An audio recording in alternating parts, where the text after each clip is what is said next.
You've probably felt it, that unspoken force, those subtle dynamics, the games people play at work. We're talking about office politics. For many, it's frustrating, sometimes even, well, toxic. It's just part of professional life, it seems.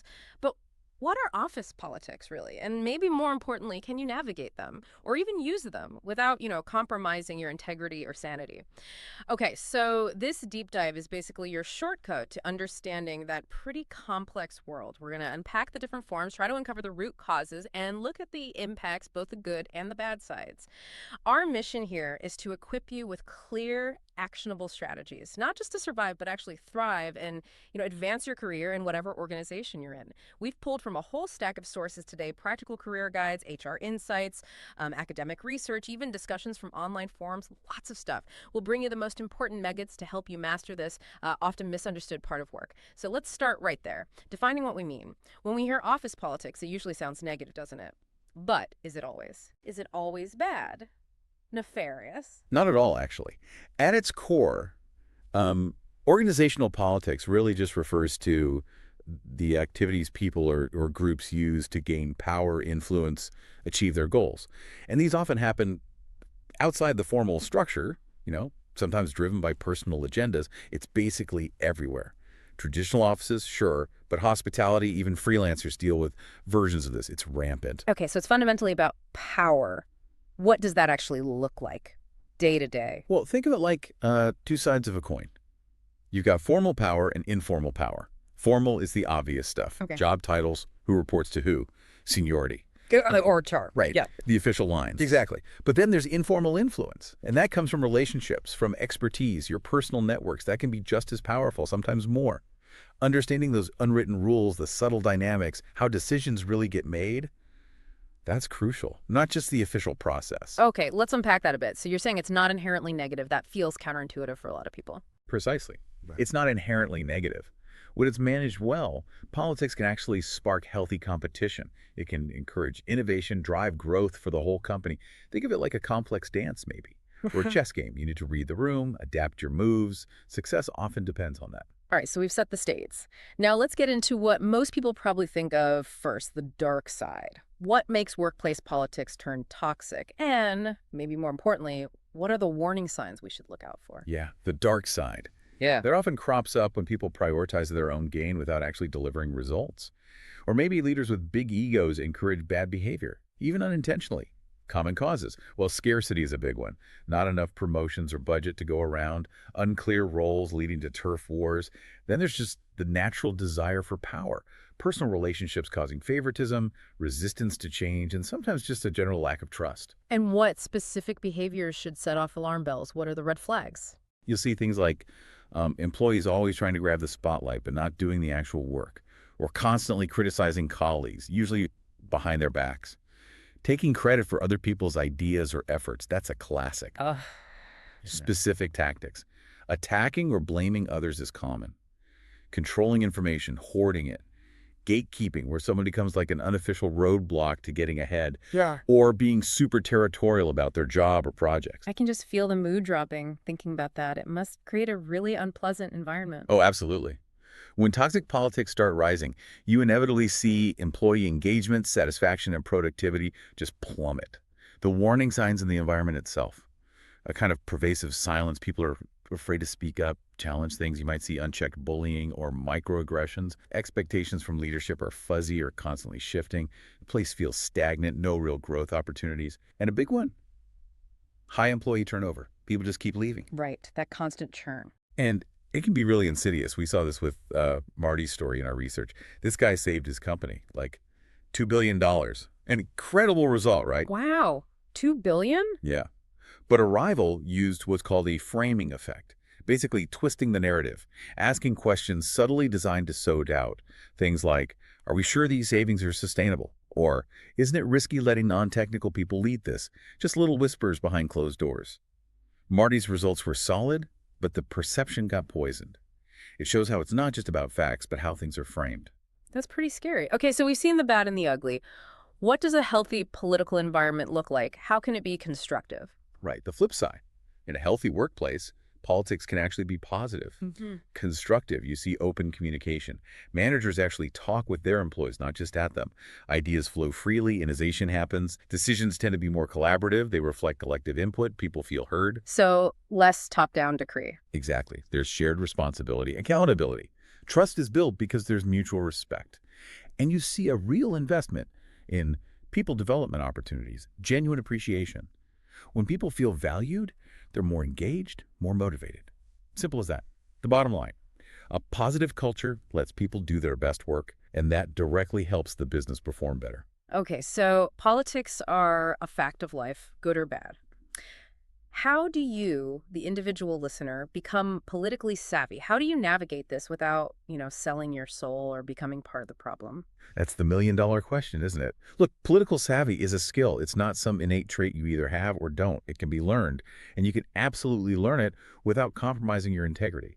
It really starts with just paying attention. Observation is key. Yeah. You need to get good at understanding the dynamics, picking up on subtle cues, basically learning how to read the room. Read the room. Okay, what specifically should we be looking for when we're trying to do that? Focus on three main things.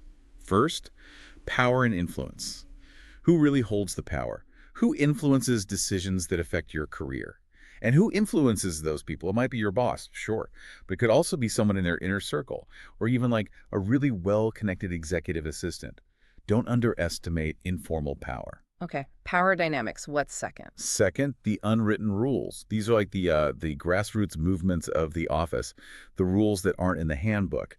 What behavior actually gets rewarded around here? Is being assertive okay? Or do you need to be more collaborative? How do people really get promoted in your specific area? Got it. The real rules, not just the official ones. And third, Third is the culture. Does the company culture actually align with your own values? Is it truly inclusive? Are there biases you need to watch out for? Critically, is there a genuine opportunity for you with your specific talents to thrive there? Or is it going to be a constant struggle against the grain? right. Assessing the landscape first. So once we have a better feel for that landscape, how do we start building what you called our positive wall of support? Yeah, relationships are absolutely the foundation here. And think about it less like just networking and more like building up political capital. Every time you genuinely help someone, share credit, really listen, Yeah. you're making a deposit. You might need it later when things get tricky. So how do we make those deposits strategically? Okay, first, find your people and build strategic alliances. This isn't about creating a gang for dirty tricks. It's about finding colleagues you respect, who can support you. Be a sounding board. See the bigger picture. Look for people whose skills complement yours. Build that trust through open communication, being reliable, and actually being willing to help them too. It's mutual. Makes sense. What else? Second, build a broad coalition. Don't just focus on the people at the top. Connect with colleagues at all levels. Pay it forward. Share credit when things go well. Deliver on what you say you'll do. Pitch in when someone needs help, even if it's not strictly your job. You honestly never know whose support you might need later. Good point. And networking. Third, network strategically. Get to know the different social circles, the cliques, and this is crucial. Don't get sucked into the drama. Stay above the fray. Exactly. Engage in small talk, be friendly, maybe grab coffee with people from different departments sometimes. It helps you get a sense of what's going on, identify potential allies, and maybe spot potential rivals too. Okay, that covers building support. But what about defense? Protecting ourselves from, say, credit thieves or gossips trying to undermine you. Right. Defense is just as important. A few key things here. First, document your work and time. Seriously, this is critical. Keep a record of your significant contributions. Note any issues you run into. Even negative interactions, date, time, what happened. This gives you factual backup if someone tries to steal your credit or claims you're not pulling your weight. It's like your personal evidence file. Your data shield. Okay. Second, take the high road and eliminate wedge issues. If you hear nasty rumors, stay away. Don't engage. Don't stoop to that level or get into smear campaigns. It just backfires and hurts your own credibility. If there's a real concern, address it directly, tactfully, stick to the facts, and if you mess up, own it immediately. Take responsibility. Honesty, even when it's tough. Absolutely. And third, strategic communication. Be clear, be concise, be respectful, always. In writing, in person. Avoid ambiguity. That's where misinterpretations breed, especially when things are tense. Steer clear of gossip, full stop. Even just listening can make you look bad. Actively listen to understand where others are coming from, even if you disagree. And build trust by being consistently honest, transparent, keeping confidences, and always follow through on your promises. So, doing all this observing, building relationships, communicating well, documenting, how does that actually help us climb the ladder, get ahead? Well, it builds influence, even if you don't have a fancy title. When you consistently offer valuable insights, propose solutions, collaborate well, and proactively help the team reach its goals, you build enormous trust and reliability. You effectively become an informal leader. People notice that. That's what gets you considered for promotions. So make sure you do highlight your achievements and their impact.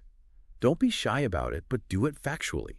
Be proactive, seek out challenges, cultivate your professional brand, and never stop learning and expanding your skills. Stay valuable. That's really practical advice for individuals. Now, let's shift perspective a bit. What about managers and leaders? What's their role in all this? How can they foster a healthier political environment? Managers play a huge role, a pivotal role, really, in setting the political tone. They need to be actively working to mitigate the negative stuff. Some key tips we found for managers. Conduct straw polls, basically. Informal check-ins to gauge morale and see what the undercurrents are. Don't hoard information. Be candid. Communicate regularly. It stops speculation and rumors from filling the void. Transparency is key. Absolutely. Avoid playing favorites. Recognize group successes, not just individual stars. Set really clear agendas and define roles clearly. That helps prevent those turf wars. Build a unified team. Address infighting quickly and directly. Encourage collaboration. And maybe most importantly, walk the talk. Show integrity yourself. Don't gossip. Don't criticize your own bosses in front of your team. Lead by example. Okay, walking the talk is essential, but what about when conflict does break out? Because it inevitably will, right? How should leaders handle that directly? Right, conflict is unavoidable when you have different people with different interests, and emotions often run high. The best approach is usually collaborative problem solving. That means leaders need to foster an open, good faith environment. Acknowledge the emotions involved. Don't just dismiss them. Try to understand each side's real interests, what's truly driving them, not just their stated positions. Be genuinely open to hearing different perspectives. Remember, listening doesn't mean you agree with them. Just understand. Exactly. Encourage people to think about their own role in the conflict, too. And then brainstorm solutions together, focusing on mutual interests. Avoid language like winning or losing. Honestly, conflict resolution training is invaluable for anyone in a leadership position. It's a core skill. It really sounds like emotional intelligence is woven through all of this. Beyond individual EI, though, are there broader cultural factors you found that influence how people navigate these political dynamics? Maybe things we don't even consciously realize. Oh, definitely. Culture plays a massive role. Our research actually highlighted the impact of cultural context, specifically looking at a Chinese Confucian philosophy called the doctrine of the mean. Now, the core idea there is about finding balance, avoiding extremes, adapting to your situation, and maintaining harmony, ideally without using force. Interesting. The doctrine of the mean. How does that philosophical idea connect to navigating office politics day to day? Well, what the research suggests is that internalizing this kind of mindset, whether you learn it explicitly or just absorb it culturally, can actually mitigate the negative impact of politics on your work engagement. It helps individuals maintain a kind of calm, assess gains and losses more objectively, and cope with perceived injustices through self-psychological comfort, keeping an even keel, basically. So it acts like a buffer. Sort of, yeah. Interestingly, though, this buffering effect seemed to vary by age in the study we looked at. It was less significant for younger employees, maybe under 30, who often have that initial career enthusiasm, and also less significant for those nearing retirement, maybe 50 plus, perhaps due to a bit more indifference. Ah, okay. But it had a significant impact on that middle group, say 30 to 50. People often in a really critical phase of their career may be more sensitive to the political winds. That makes sense. Any gender differences observed? Yes, interestingly, the moderating influence of this doctrine of the mean mindset appeared stronger among females in that particular cultural context, China. The researchers speculated this might be due to cultural characteristics associating women with qualities like diligence, courage, and perhaps a more rational approach to problem solving in that setting. It just underscores how deeply cultural values can intertwine with workplace behavior and how different approaches can be leveraged, consciously or unconsciously. Wow. What a fascinating deep dive into these often hidden currents of the workplace. It's clear office politics isn't just idle gossip. It's really fundamental to organizational life, driven by power, influence, basic human nature. Exactly. And the really good news, I think, is that you don't have to just be a passive pawn in someone else's game. by understanding the different types of political behavior, both the healthy and the toxic stuff, and by strategically building relationships, communicating effectively, and sticking to ethical conduct. You really can master this game and use it to propel your career forward. It's all about cultivating your political intelligence. So here's something to think about as you reflect on your own workplace. Consider this.